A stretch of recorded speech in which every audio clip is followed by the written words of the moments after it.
Consumer pumps છે. Consumer pumps એટલે કે ડાયરેક્ટલી ઓઇલ માર્કેટિંગ કંપનીથી આ સંબંધિત એજન્સીના પંપને પેટ્રોલ ડીઝલની સપ્લાય થતી હોય છે.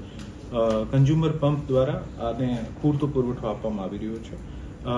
એવું થઈ શકે છે, અમુક કેસીસમાં એવું જાણવા મળ્યું છે કે આ તમામ મોટા કોન્ટ્રાક્ટર જે છે હવે કન્ઝ્યુમર પંપ ઉપર નહીં જઈને, કારણ કે કન્ઝ્યુમર પંપના ભાવમાં અને માર્કેટના ભાવમાં તફાવત છે, તો આ લોકો રિટેલમાં લેવાનું શરૂ કરે છે અને આના કારણે આ બધું ઇસ્યુ ડેવલપ થાય છે. અમે આ તમામને પણ રિક્વેસ્ટ કરીએ છીએ કે જે સૂચનાઓ છે કે આપ કન્ઝ્યુમર પંપથી લો, પણ બહુ ડિફિકલ્ટ છે કારણ કે આનું એ બહુ નાના વ્હીકલ્સ જે રિટેલથી લેતા હોય તો પણ આપણે ઇન્શ્યોર નહીં કરી શકતા કે આ ક્યાંથી થાય છે.